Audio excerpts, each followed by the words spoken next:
شعر خو به تاسو ټول اورېدلی وي چې یو چې د سوات شي جانان بلې موسم ښکلی دی، یوازې زه نه وایم وایي لم ښکلی دی، او چا راته ویل د مشال تصویر خو سم ښکلی دی. طارق مشال ته خواست کوم چې راشي او موږ سره خپل شعرونه شریک کړي.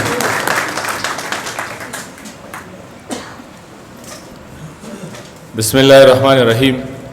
د ټولو ناول خو راغلي میلمنو ته په خاصه توګه باندې نیازک خان، اکبرودي صاحب، سجادوتي، نور چې څومره ملګري د بهر نه راغلي دي هغوی ته په خیر راغلی وایم. مشران ناست دي زموږ ټول، زموږ د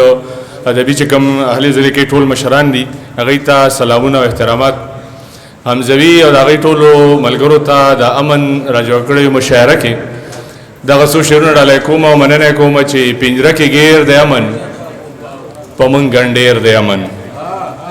پنجره کې ګیر د امن په موږ ګنډیر د امن، زما کافر وطن ته هلته کې ډیر د امن،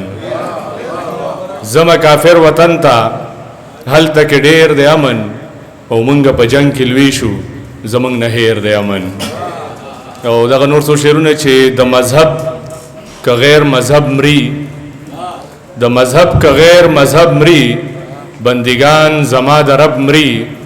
او څه په قهر د خدای عمري، څه په لاس د عبدالرب مري، څه په قهر د خدای عمري، څه په لاس د عبدالرب مري. د ادب خاوند اورې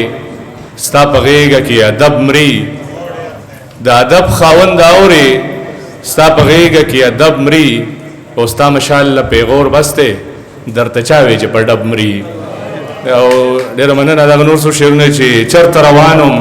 چرته ورسېدم، چرته روانم چرته ورسېدم، څومره په ګرانه ورته ورسېدم. او زه خود عدم تشدد قایل یم،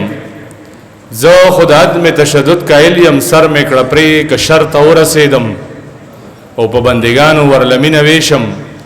وایم که په دې دلبر ته ورسېدم، په بندګانو ورلمینه ویشم، وایم که په دې دلبر ته ورسېدم، چې د ادب اوبه مې وڅکلې نو ګل وم د لر خبر ته ورسېدم،